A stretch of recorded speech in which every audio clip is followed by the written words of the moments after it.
Laut ini kan muaranya orang dilarungkan di situ. Orang nangis di pinggir sungai dibawanya doanya ke situ. Buang sampah di pinggir sungai juga dibawanya ke situ. Aku bisa nemu bungkus Indomie yang sudah nggak diproduksi dari 10 tahun yang lalu atau apa-apa. Ini sampah orang-orang mati semuanya ada di sekitarku dan aku berenang di situ dan mengarungi itu setiap hari. Semua sampahnya manusia secara spiritual maupun secara fisik itu ke laut semua. Wow. Ketika kita mulai berjalan melaut, aku merasa bodoh sekali. Hal-hal yang aku anggap inilah senjataku yang aku kumpulkan selama di kota, nggak kepake semua. Jadi kamu merasa kecil, tapi kamu merasa jadi bagian dari sesuatu yang jauh lebih besar.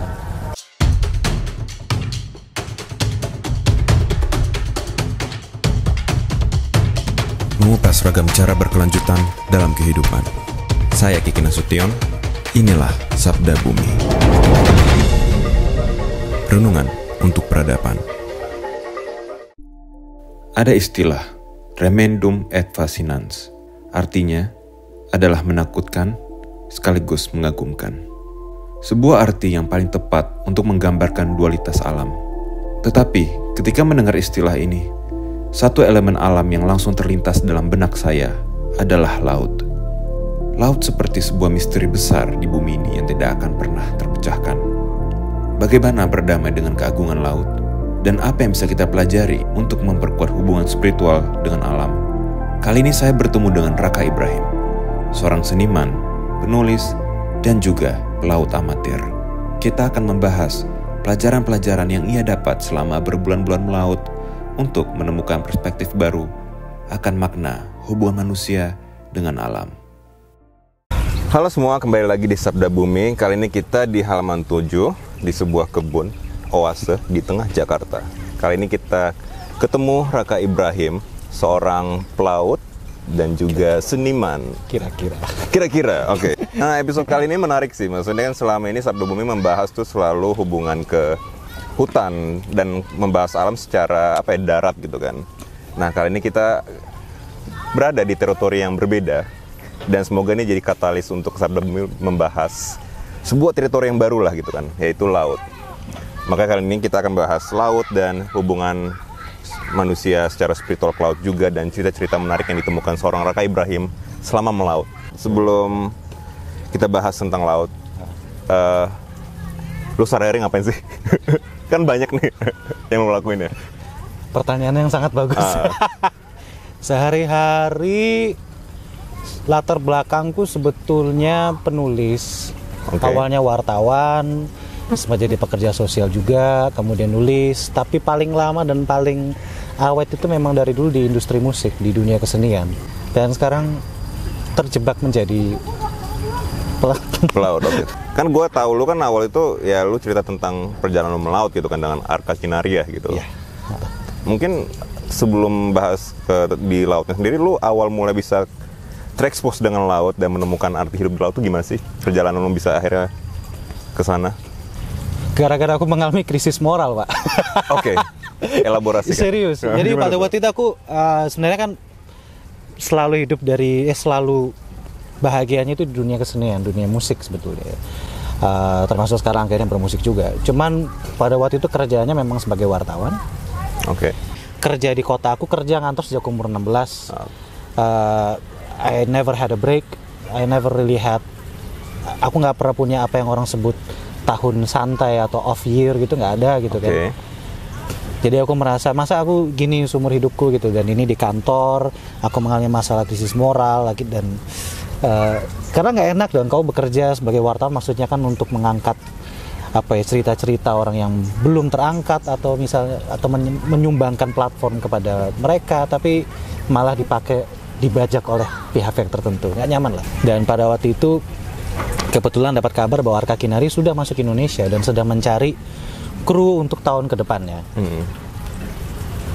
Aku lihat posternya lalu aku apply secara ngasal aja sebetulnya. Lalu aku kembali kepada hidupku yang depresif itu. Oke. Jadi Arka Kinari adalah kapal layar kebudayaan yang diprakarsai oleh musisi Gray Filastin dan Nova Ruth. Gray itu orang Amerika Spanyol, Nova orang Indonesia. Mereka mengangkat isu lingkungan, isu ketahanan terhadap perubahan iklim, terhadap degradasi alam, Dan mereka sudah keliling ke 23 negara sejak pertama kali bikin kapal itu 2019. Berlayar. Kapal itu jadi tempat mereka tinggal, studio mereka untuk membuat musik dan karya-karya lainnya, dan juga jadi panggung. Jadi kita biasanya tiba di satu wilayah, kemudian mereka ketika mau perform, mereka di atas kapal itu kasih naik layar, kasih tembak gambar, speaker kita pasang, kita merapat ke dermaga, orang nonton dari dermaga, kapalnya jadi stage. Wow, menarik. Dan kita sudah keliling Indonesia, separuh Indonesia mungkin sudah beres itu kita lakukan, keliling melakukan persis hal itu. Nah, ketika 2021 aku pertama apply ke mereka, kan itu gak tahu kok ternyata mau ya. Ternyata mereka mau menerima aku for no reason. Aku baru tahu belakangan bahwa sebetulnya mereka itu sebenarnya tidak kompeten-kompeten amat jadi pelaut sebetulnya. Serius? Dalam artian Gray dan Mbak Nova ini bukan pelaut. Mereka yang musisi itu. Mereka sangat handy, mereka ya bisalah sedikit kelistrikan atau organizing dan lain sebagainya. Tapi mereka bukan pelaut gitu, bukan ABK bersertifikat misalnya. Tapi ya semangatnya memang kita sama-sama terpanggil for some reason oleh laut, kita sama-sama terpanggil untuk berkarya bersama, kumpul bersama, ayo kita survive bareng, kita jalan bareng.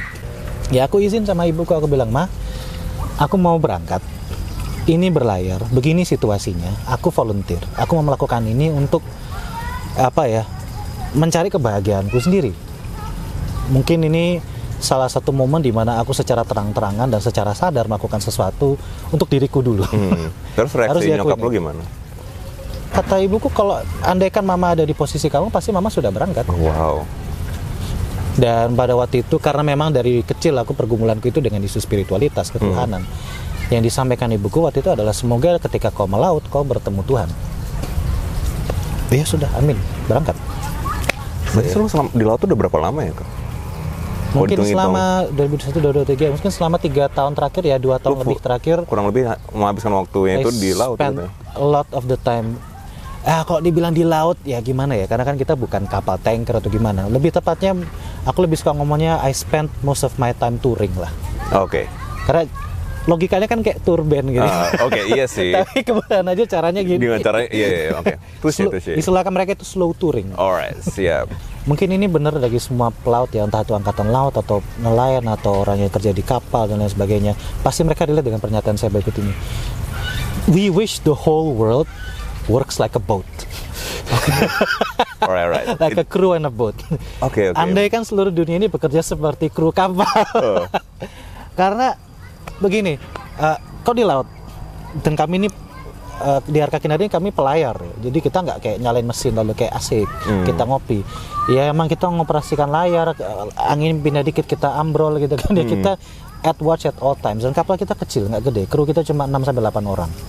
Semua orang itu harus saling membantu pada saat kapanpun. Semisal begini, kamu mualim pertama, kamu bertanggung jawab untuk manuver layar. Kamu nggak bisa lakukan itu sendirian, kamu masih perlu orang lain untuk bantu itu. Andaikan kamu habis nyebelin sama aku kemarin, dan aku lagi malas sama kau, tapi kita kapal sedang jalan. Kamu bilang, Raka bantu aku biar angkat layar. Aku nggak bisa ogah-ogahan. Aku nggak bisa kayak anjir si Kiki ini. Kamu juga nggak bisa kayak gitu ke aku. Pada saat itu juga, at that moment langsung aku bantu kamu. Karena ini berkaitan dengan survival kita semua. Artinya apa? Kalau ada konflik, nggak pernah ditahan. Kalau ada emosi atau ada rasa nggak enak, nggak pernah ditahan. Kalau ada miskomunikasi, sebentar saja pasti diluruskan. Jadi aku bingung gitu dengan orang di sini yang kayak, aku lagi sebel sama dia, aku lagi nggak mau ketemu. Gimana? Sebel ngomong lah. Orang marah soal apa yang diucapkan di media sosial, orang ngejar social cloud dan everything. Cultural power dan lain sebagainya. Sementara kamu sudah pernah berada di tengah laut dan kamu melihat real power. Ngelihatnya absurd gitu loh. Jadi kamu berharap udahlah, semua orang punya porsinya masing-masing, semua orang bahu membahu. Kalau ada masalah langsung selesaikan. Seperti jadi kru kapal. Makanya kita bilang ya, we wish the whole world works like a boat gitu. Dan aku ke darat dan aku menyadari bahwa iya ya, kita menyimpan rasa marah ke satu sama lain lalu nggak dibicarakan. Iya ya, kita berantem dan saling berebut, baku pukul untuk hal-hal yang sebenarnya nggak penting-penting amat, esensial. Kita lupa banyak hal, kita take for granted istilah bahasanya, tidak menganggap penting atau tidak menyadari pentingnya banyak sekali hal, jadinya aneh gitu. Gue mungkin ngerasa kayak kalau di kapal kali ya, mungkin karena konteks space-nya juga beda kali ya gitu. Maksudnya kan lu on the same boat yang kecil dan lu lihat langsung orangnya setiap hari. Iya. So ya mau nggak mau kita harus saling jujur dan saling benar-benar kayak praktikal gitu kan. Mungkin kalau darat kan kita ada ruang untuk escape ya. Kalau misalnya kita nggak suka, we just run. Ada jarak yang bisa kita. Mungkin itu kali ya atau. Dan jarak menyembuhkan. Sedangkan sedangkan di laut ada jarak yang luas sekali di hadapan kamu, biru total, kamu nggak ngelihat apa-apa. Itu jarak dari sepenuhnya jarak ya. Karena ada lebih banyak laut daripada darat di muka bumi ini. Tapi kamu di kapal, Arca Kinari itu 25 kali 6 meter. Ada 8 orang, semuanya dewasa, semuanya sudah punya karir sebelum ke kapal, semuanya sudah punya cara hidup sebelum ke kapal. Aku pengennya sarapan itu begini, aku pengennya kalau pagi itu begini, aku pengennya kalau tidur itu jam segini. And now kamu satu kapal, beda negara, beda budaya, dan kamu menyerahkan hidupmu ke satu sama lain. Sesederhana 2021 salah satu tanggung jawabku itu bantu masak. Kalau aku nggak masak dengan benar, kalau aku nggak masak tepat waktu, satu kapal itu makan telat.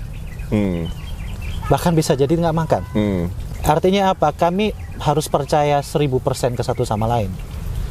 Ketika misalnya aku lagi butuh space untuk di dapur aja dan masak, ya kau nggak ada ganggu aku. Kami di pelabuhan misalnya, di pelabuhan berlabuh di tengah laut ya, maksudnya di wilayah pelabuhan. Terus kita kan ada sekoci. Bawa sekoci itu misalkan mesinnya macet gitu, berhenti tengah-tengah drifting.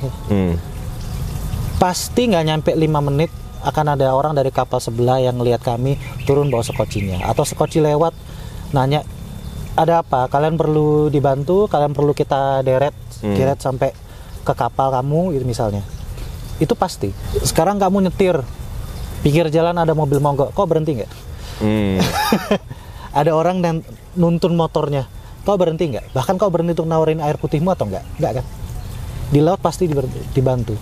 Ada satu kesepahaman bersama bahwa kita sama-sama orang laut, kita sama-sama saling butuh, kita sama-sama harus saling bantu. Ada solidaritas tidak tertulis. Dan ini terutama terasa ketika kami berlayar di Indonesia Timur. Data soal arus dan cuaca di Indonesia Timur itu sangat tidak akurat. Boleh jadi karena teknologinya, maksudnya weather station di situ belum terlalu memadai atau bagaimana, aku kurang paham teknisnya ya. Tapi datanya nggak 100% akurat lah. Jadi aku sering mendapati kaptenku itu nongkrong sama kapten-kapten kapal lokal situ lalu bertanya, saya mau ke rute ini, baiknya jam berapa saya berangkat, bagaimana keadaan lautnya, dan mereka jadi dia ngobrol. Dan saling berbagi informasi. Bahkan di Makassar kita saling berbagi peta gitu. The whole point is di laut kita semua itu berada di rumah sebetulnya, tapi kita semua tersesat. Jadi kita harus saling bantu, harus saling menuntun. Tidak ada pilihan lain. Jadi berada di satu tempat di darat di mana semua orang punya ruangnya masing-masing, ceruknya masing-masing, dan terutama di ruang kota dituntut untuk mandiri dan semuanya harus ada di perkasa kamu gitu.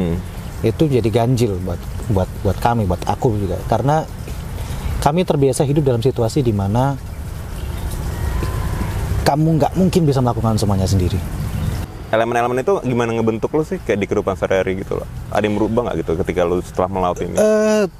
Tahu nggak, salah satu kegiatan pertama yang dilakukan ke kru baru kapal Arca Kinari, dan itu dilakukan ke aku. Ini pas kapal berlabuh ya, kita disuruh nyebur ke laut, renang santai. Kamu tidak disuruh berenang supaya nanti ketika ada insiden man overboard kamu harus bisa bantu. Enggak, berenang aja. Lalu agak lama saya sadar itu supaya kamu tidak takut tenggelam. Supaya hubungan kamu dengan laut dan cara kamu memandangnya itu adalah hubungan hormat, bukan takut.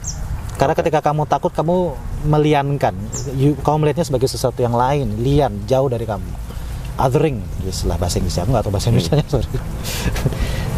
Tapi kamu akan jadi bagian dari itu. Gimana dong? Masa kamu mandang dia sebagai lian terus? Kamu mandang dirimu sebagai lian terus dong, berarti kan nggak bisa. Kamu kan bukan penumpang, kamu kan bukan sedang nebeng aja di situ. Kamu akan di situ. Jadi kamu harus merasa nyaman, termasuk dengan konsekuensi kamu nyebur. Jadi kayak berdamai dengan ketidaknyamanan dulu ya. Berdamai dengan ketidaknyamanan. Jadi ketika orang bertanya, oh ketika badai kamu takut nggak? Ketika apa goyang-goyang banget kamu takut mati atau enggak? Jawaban jujur saya bukan karena saya orang pemberani, karena saya bukan orang pecinta alam. Saya bukan orang yang suka menantang maut. Tapi ketika ditanya, ketika kamu melaut dan goyang dan segala macam, apakah kamu takut? Jujur aja enggak. Serius enggak. Apakah kamu takut mati? Jujur aja enggak. Oke, menarik. Dan bahkan gitu, ketika 2022 aku sudah bukan bagian dari kru lagi, tapi bantu dari darat, cuma sesekali gabung. Kru yang baru itu aku tanyakan, di titik mana dalam perjalanan ini kamu berhenti takut mati? Dan mereka bisa jawab? Bisa jawab. Oh pas kita dari perjalanan dari Pacitan ke sini misalnya. Dari titik sini ke sini waktu habis itu ngelewatin badai. Kenapa? Karena kamu masih tetap harus nyetir kapal itu. Kamu masih tetap harus narik layar, kamu masih tetap harus masak dan makan. Kamu nggak bisa paralyzed dan beku karena ketakutan. Jadi ya udah hidup jalan terus walaupun kamu ini menakutkan dan memang kamu sebenarnya nggak sepenuhnya nyaman, kamu jadi bagian dari itu. Jadi sekarang pada satu titik di akhir pelayaran 2021 kami sedang menyeberang dari Lombok menuju ke Bali dan itu kebetulan sedang agak-agak berangin, bukan agak, sangat berangin. Kapal itu miring segini. Ini kapal seberat di atas 50 ton dari besi baja. Kapal layar tua, dia dibangun tahun 47. Kita tengah laut yang itu daratan hampir nggak kelihatan. Kapal itu miring kayak gini. Kita berlayar waktu itu, miringnya kayak gini. Yang kalau aku di sisi sini, tanganku aku keluarkan segini aja itu sudah masuk out. Semiring itu, se-ekstrim itu. Kamu tau nggak pas pekerjaan itu aku ngapain? Ngapain? Aku masak soto ayam. Oke. Di Siap. dapurnya itu aku kayak gini. Oke, menarik. Tapi lu ada pengalaman ini nggak kayak, maksudnya kan gue kadang baca literatur laut ya, yang hubungan laut tuh, ya maksudnya ya rasa ketahanan itu kuat ya, maksudnya ya salah satunya yang gue suka banget tuh Ian Martel Life of Pi, yang sebenarnya dia gimana menceritakan laut dan pengalaman ya si karakter utama ini kayak akhirnya menemukan rasa ketuhanan tuh ya di laut gitu kan. Lu ada pengalaman gitu nggak, maksudnya kayak Oh iya, kayak apa ya, rasa ada sesuatu yang lebih besar banget. watching you? Apakah berarti karena aku nggak takut mati itu aku jadi orang yang daredevil atau jadi serampangan atau jadi sesuka hati? Jujur banyak sekali pelaut yang seperti itu. Nampaknya dari seperti itu. Cuman kalau dituntun dengan baik, bukan berarti aku sudah seperti itu ya. Tapi sedang berusaha. Artinya kan kamu lebih menghargai bahwa hidup ini fana. Nggak usah serius-serius amat. Tapi artinya ketika kamu berjuang di hidup ini, kamu berjuang untuk sesuatu yang jauh lebih panjang daripada hidup kamu sendiri. Laut ini kan muaranya orang dilarungkan di situ. Orang nangis di pinggir sungai, di bawahnya doanya ke situ. Orang buang sampah di pinggir sungai juga di bawahnya ke situ. Semua sampahnya manusia secara spiritual maupun secara fisik itu ke laut semua. Wow. Dan ini aku bisa nemu bungkus Indomie yang sudah nggak diproduksi dari 10 tahun yang lalu atau apa-apa. Ini sampah orang-orang mati semuanya ada di sekitarku dan aku berenang di situ dan mengarungi itu setiap hari. Artinya apa? Ini panjang, kita bagian dari sesuatu yang jauh lebih panjang. Jadi ketika misalkan kita berjuang untuk lingkungan katakanlah, itu bukan buat aku. Ketika kita berusaha untuk jadi orang lebih baik, itu ya bukan buat aku. Aku nggak expect untuk melihat dampaknya itu di hidupku. It's not about me, it's not for me. Ini karena aku adalah bagian dari cerita yang jauh lebih panjang. Yang itu mencakup leluhur-leluhurku, yang itu mencakup orang-orang yang di bawahku nanti kelak. Jadi kamu merasa kecil, tapi kamu merasa jadi bagian dari sesuatu yang jauh lebih besar. Wow. Tapi kebanyakan orang fokus di kamu merasa kecilnya ini, lalu mereka berhenti di situ. Karena yang paling nyata ketika pertama melaut untuk saya pribadi adalah, dan saya baru nyadarin ini belakangan, ketika kita mulai berjalan melaut, aku merasa bodoh sekali. Jadi hal-hal yang tidak terduga, yang aku tidak perhatikan, ternyata itu malah jadi advantage-ku. Hal-hal yang aku anggap inilah senjataku yang aku kumpulkan selama di kota, nggak kepake semua. Menarik. Dan banyak orang nggak senang itu. Nggak senang gimana maksudnya? Dengan tidak nyamanan? Nggak, sekali 2 kali itu ada yang kayak volunteer habis itu dia volunteer, lalu dan dia cabut. 1-2 hari di kapal dia cabut. Gabung jadi kru kapal 2 hari nginep di kapal, atau dia cabut. Dan bukan karena kayak berantem sama kita atau karena apa. Karena It's dia just berantem overwhelming aja, dia berantem sama dirinya sendiri, benar. Mungkin nggak semua orang bisa berdamai dengan diri sendiri kali ya? Enggak, gitu. enggak. Itu berat. Aku nggak bilang aku sudah berhasil melakukannya. Tapi paling nggak kita sadar bahwa itu sesuatu yang perlu dilalui. Iya. Gue kemarin nonton dokumenter tentang Polynesian. Oh, badass. Jadi kayak ada antropolog namanya Wade Davis, dan gue ngefans banget sama karya beliau kan. Dia ngikut sebuah pelayaran. Jadi ada salah satu kayak mungkin komunitas atau kayak organisasi gitu, orang Hawaiian gitu, orang Hawaii. Mereka mencoba membuat sebuah kano dan melakukan pelayaran navigasi sesuai dengan leluhur mereka dulu. Jadi benar-benar nggak ada alat modern, benar-benar semua membaca angin, membaca laut gitu kan. Terus dia merangkuman dia, ternyata kayak gue baca ini bahasa Inggrisnya. Polynesian never thought of voyage as a journey. They believe that their canoe stood still and the island came out of the sea to greet them. Jadi kayak ternyata orang Polinesia itu apa ya, kayak leluhur kita lah. Misalnya kita juga ada, sebenarnya leluhur kita dulu Austronesian juga sejarahnya juga pelaut kan sebenarnya gitu kan. Sampai kita akhirnya menyaman di darat kan. Ya memandang perjalanan hidup dia di laut itu ya udah kayak memang kita dibawa gitu ya. Dan apapun yang dipertemukan di laut tuh ya udah itu muncul aja dan kita terima gitu kan. So gitu nggak gitu pengalaman yang merasakan? Di NTT, NTB, di berbagai wilayah itu, ketika saya bicara dengan tetua adatnya dan saya tanya, oke, ceritanya kalian gimana? Kalian itu dari mana asalnya? Mereka semua pelaut, bahkan di pedalaman sekalipun mereka pelaut. Mereka semua bermigrasi. Saya di Pulau Adonara itu sebelah sononya Flores. Di tengah-tengah situ ada desa adat. Mereka bernyanyi, bersenandung. Saya tanya, ini artinya apa? Oh, ini cerita tentang asal-muasal kami. Leluhur kami itu dari sebagian dari Pulau Seram, tapi ada yang lain leluhurnya itu dari Malaka. Malaka jauh ya. Kapan? Teman kami orang Pulau Sabu. Pulau Sabu sebelahnya Rote dan lain sebagainya. Aku tanya, kau kan hitam ya, Wak? Kita aku bilang. Sorry, orang laut jahat ngomongnya. Oke. Kau kan hitam ya, tapi rambut kau lurus. Dia bilang, oh iya, karena saya orang Sabu. Orang Sabu itu cerita kami turunan India. India, Dravidia, makanya kami lurus. Mana-mana gitu ya? Saya bukan antropolog. Saya bukan ahli budaya. Disclaimer. Ini omongan mereka.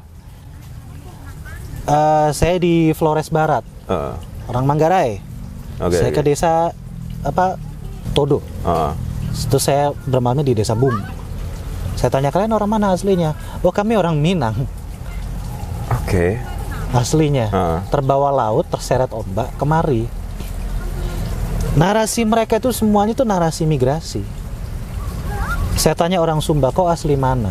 Ini orang turunan kerajaan. Kita ngomong itu di teras kerajaannya, istananya itu. Jadi kalau dia bohong, leluhurnya yang marah ya, bukan leluhur yang marah. Dia bilang, oh enggak, orang Sumba itu banyak turunan orang Mongol yang berkawin-mawin dengan orang sini. Narasi migrasi, perjalanan, perpindahan itu sangat-sangat mendarah daging. None of us are from here. We've just been here longer. Kita semua voyager, kita semua orang yang bermigrasi, yang berpindah-pindah, yang mencari tempat baru. Narasinya orang Makassara dan Bugis kan bukan bahwa mereka telah bercokol di situ sejak 600.000 tahun lalu, sejak leluhur kita masih bersel satu kan. Narasi besar sejarah mereka adalah pelayaran. Mereka sudah sampai ke Australia Utara, ke Arnhem kan. Mereka sudah menjangkau seluruh wilayah Indonesia Timur. It's in our blood to travel. ada di dalam darah kita untuk berkeliling, untuk berpindah, untuk ke tempat baru, untuk berkenalan dengan tempat baru, untuk bercokol di tanah asing, untuk bercampur baur dengan orang lain, untuk berkawin-mawin, untuk berada dalam keberagaman. Dan itu sudah jadi matter of fact aja, itu sudah jadi kenyataan yang hakiki. Nggak perlu dipertanyakan, nggak perlu diutak-atik, bukan sesuatu yang perlu dijadikan kampanye atau suatu hal yang spesial. Itu memang sudah kita. Human being human gitu ya. It's just our nature, terutama ketika kamu orang laut, karena kamu akan selalu berpindah, kamu akan selalu berkeliling.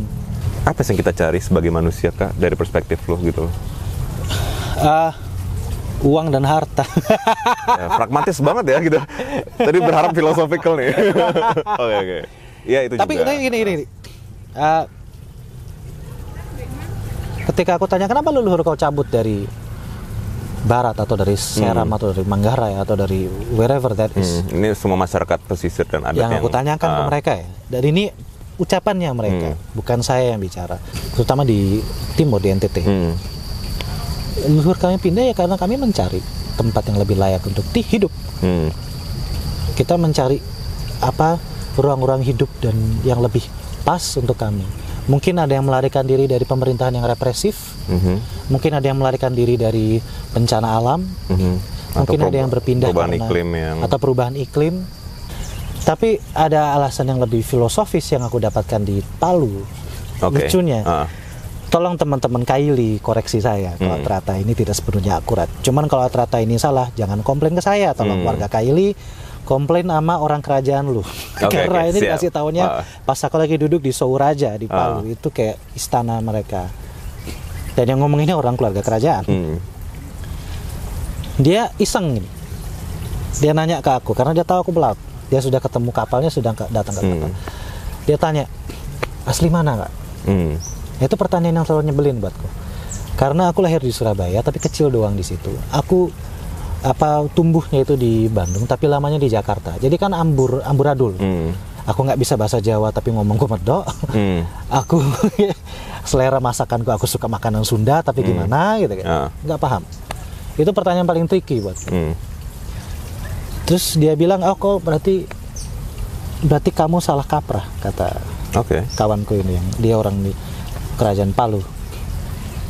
Karena dalam kepercayaan kami, dalam kepercayaan budaya kami, muasal sesungguhnya seseorang itu bukan di mana dia lahir, tapi di mana dia mati. Menarik. Kamu mau lahir di Medan, kalau kau mati di Palu, berarti kamu sebenarnya paling nggak di kehidupan sebelumnya kau itu orang Palu. Yang dia sampaikan, artinya kamu jangan khawatir. Seluruh hidup ini itu sebetulnya bukan perjalanan, bukan voyaging, bukan pergi. Kamu nggak sedang bepergian ketika kamu tergerak untuk pergi dari tanah lahiranmu, untuk berlayar, untuk berkelana, untuk bermigrasi, untuk apapun itu, atau kamu terbawa karena nasib, karena keharusan. Itu bukan suatu kepergian atau suatu perjalanan sebetulnya. Kamu sebenarnya sedang pulang saja. Banyak orang yang diasingkan ke laut, diasingkan ke pulau-pulau. Ketika ada banyak sekali mitos orang-orang yang harus mengungsi, maka kami pergi dan kami melaut. Ketika banyak cerita orang-orang yang terusir atau mencari sesuatu yang lebih baik, atau mengalami krisis atau tidak nyaman di kehidupan sebelumnya, lalu dia pergi ke laut. Artinya kan ada kesadaran kolektif bahwa ini rumah untuk orang-orang yang terbuang. Ini rumah untuk orang-orang yang ingin jauh dari penghakiman, ingin jauh dari keculasan, kelicikan, ketamakan. Ya kalau kamu tahu itu ya jagalah. Jadi kan ada kesadaran bahwa kalau laut ini kau rusak, kedepannya orang-orang yang butuh suaka seperti kita, itu nggak akan punya rumah lagi. Menarik. Laut kan pemersatu, tapi pisau bermata dua juga kan, baik yang orang-orang pemersatu, orang-orang baik, ataupun dengan niat yang tidak baik juga gitu kan. Which is kolonialism, lahirnya kolonialisme dan yang mengapain berbagai indigenous yang nggak di Indonesia doang tapi juga di Latin ataupun di Pasifik juga. Itu kan yang membuat kolonialisme menghancurkan budaya mereka, genosida terjadi. Itu kan yang menyatukan laut. Iya. Jadi kayak ya menurut lo gimana? Maksudnya kayak melihat kayak ternyata ya pemersatu juga, tapi ya bisa bermata dua ya gitu. Iya, ini kan bukan pembersih, laut kan bukan pembersih dan tempat yang sepenuhnya netral dan baik-baik saja gitu. Ya emang dia tempat kabur, orang yang kabur kan nggak semuanya baik. Iya menarik. Orang yang mencari suaka nggak semuanya baik. Iya. Dan kita nggak tahu apa-apa soal laut kita, Pak. Iya. Dan mungkin nggak akan pernah tahu. Mungkin nggak akan pernah tahu. Artinya kamu nggak tahu apa yang ada di luar sana gitu. Ini tempat lawless, paling lawless di muka bumi gitu ya, laut. Iya. Tempat perdagangan manusia, perbudakan di atas kapal. Orang mati kau buang di tengah laut, siapa yang mau cari? Mudah sekali kan? Kita encounter itu juga berulang kali lah. Pada waktu itu aku nggak ikut kapal, tapi ya pas mereka lagi di Kepulauan Sangir itu kan perhentiannya itu geng-gengan penyelundup yang ke arah Filipina dan sebaliknya. Pas Sulawesi Tengah menuju ke selatan menuju ke tengah, itu berarti Sulawesi Barat ya. Setiap kapal itu kan harusnya ada di EAS ya, kayak GPS-nya itu. Oh, ini ada kapal Kiki, muatannya apa, arahnya ke sini, jadi aku bisa hindari gitu ya. Kapal besar itu harus ada. Sisi starboard kami, sisi kanan kami ini ada kapal tongkang bawa batu bara. Nggak ada di EAS. Aku tanya asal dari mana, dia bilang none of your business. What the fuck gitu kan? Berarti penyelundupan, perdagangan manusia, perusakan alam, ya jalurnya lewat laut, secara legal maupun sangat tidak legal ya lewat laut, karena siapa yang mau cek gitu? Iya. No man's land ya. Jadi itu no man's land. Because no man can make it their land, and there's no land, so it's no man's land actually. Literally ya. Itu literally. Siap. It's not just no man's land, it's no land. No land. Oh iya. Exactly. Dan menurut lo, perspektif lo tentang climate crisis sekarang gimana? Lo melihat situasi sekarang? Pesimis tapi harus optimis. Oke. Ini sudah rusak, Pak. Buminya sudah hancur sebenarnya. Dan kita masih debat soal hal itu. Ya sampah kalian kan ke kami semua. Jantung lihat langsung ya. Iya, gimana caranya aku di pulau yang itu aku harus berlayar 2 hari tengah laut, gak ada penghuni, bahkan gak ada kapal nelayan sekalipun, tapi sampah Indomie ada. Kelompok-kelompok pesisir banyak yang harus bermigrasi secara paksa karena cadangan ikan mereka hancur. Kenapa? Sebab nelayan dari pulau lain itu hancur habitatnya karena untuk pertambangan, akhirnya mereka harus berlayar lebih jauh, ambil ikan di sini, ekosistemnya hancur. Dampak sosialnya, dampak fisiknya itu nyata. Laut jadi bertambah masam, akhirnya ubur-ubur lebih banyak. Kalau nggak salah itu pertanda laut yang tingkat masamnya, keasamannya bertambah. Not great man, it's not great. Abis optimis karena dalam artian kalau kau pesimis ya kau nggak ngapa-ngapain. Kamu ya menjadi doomer aja, sudah kayak udah semua ini hancur ya sudah kita tenggelam aja. Kan kamu tetap harus melakukan sesuatu gitu, karena ya aku istilah yang sering dibicarakan di kapal, diucapkan Mbak Nova juga, kita harus hidup lebih lamban tapi bergerak jauh lebih cepat. Karena kan kita terobsesi dengan bertambah dan mempercepat segala-galanya, kayak everything has to increase, sementara kamu tinggal di bumi yang terbatas. Semuanya harus lebih cepat, jadi semua orang harus naik pesawat ke sana kemari.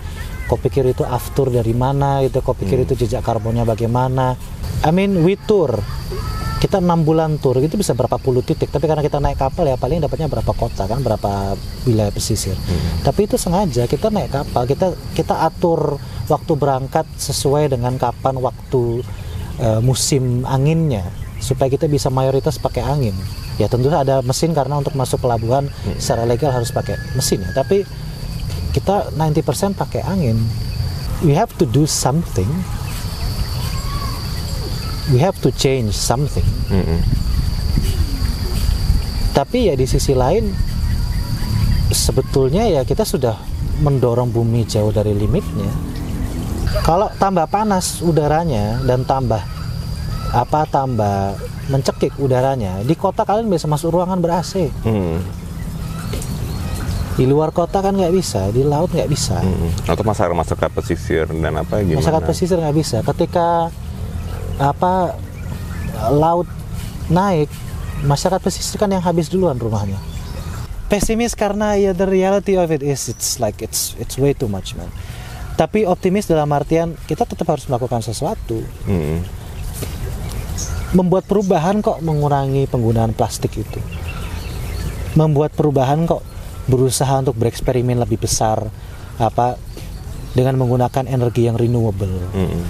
Aku paling nggak suka gitu, kayak iya kan orang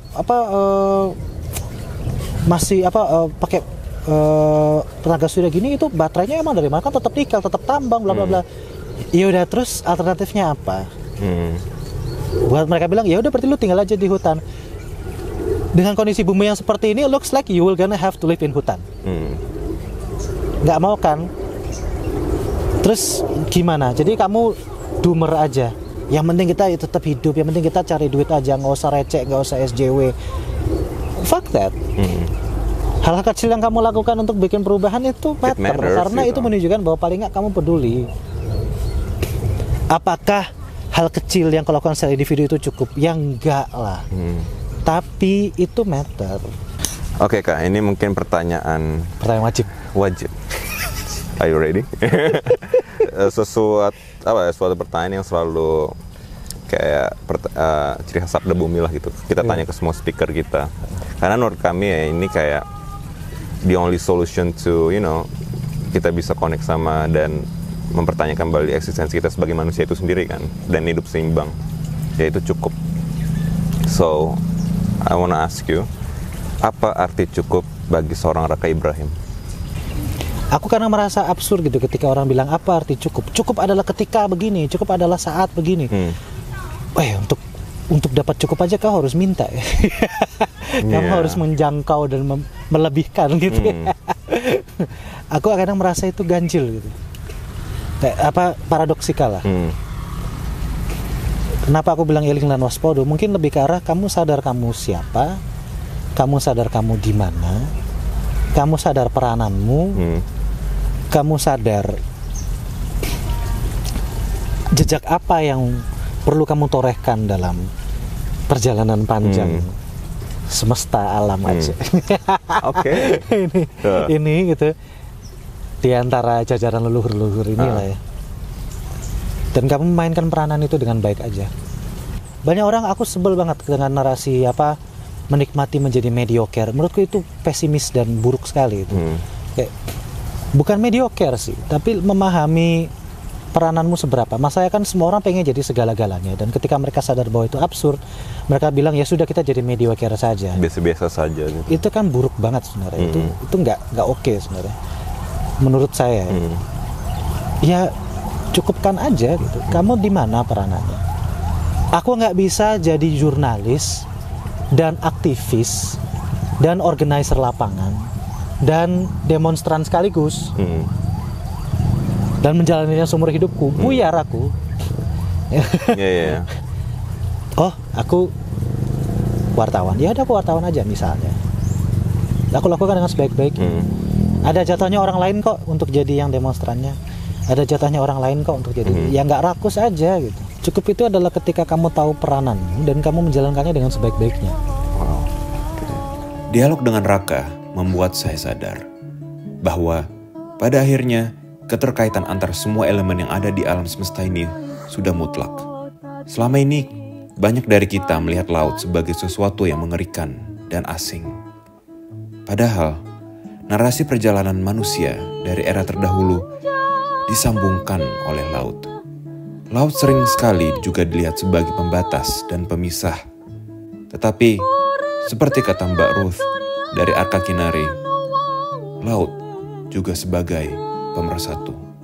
Dari cerita perjalanan melaut Raka, saya belajar melihat laut dari sudut pandang spiritual. Laut mengajari kita untuk berserah diri. Tetapi yang terpenting juga, laut mengajari kita untuk melihat eksistensi kita saling terkait dan ikut berperan dalam menjaga keseimbangan bumi ini. Melalui kebesaran laut, seperti kata Raka, walaupun kita kecil di tengah samudra yang tak terbatas, apapun yang kita perbuat pasti akan berdampak.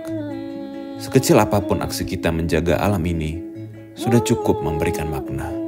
Seperti para pelaut yang melakukan perjalanan mereka, kunci berdamai dengan misteri dan menemukan makna adalah rendah hati. Mungkin pada akhirnya, sebagai masyarakat urban, salah satu PR kita untuk kembali terhubung dengan alam adalah melawan ego kita dan menerima bahwa kita semua tidak tahu apa-apa akan alam yang tremendum et fascinans, menakutkan sekaligus mengagumkan. Siapkah? Yeah. Thank you so much for this awesome conversation, sangat Sama-sama, spiritual. terima kasih. Dan semoga ini juga menjadi katalis Sabda Bumi tahun depan bisa mengeksplor berbagai budaya di laut. Mungkin kalau bagi teman-teman yang ingin melihat perjalanan Raka yang masih akan melaut tahun depan ini kan ke Australia. Oh enggak, tahun depan aku mungkin Indonesia, Australia kita nunggu kapal pulang.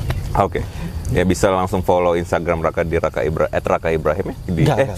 Cold Rebellion ya. Iya, tapi ya udahlah enggak apa-apa. Follow @Raka Ibrahim. Atau itu siapa kita tahu ada yang baru ya. Follow @Arka Kinari juga. Arka Kinari untuk melihat perjalanan Mbak Ruth dan teman-teman kru lainnya yang sangat keren banget. Oke. And see you on the next episode.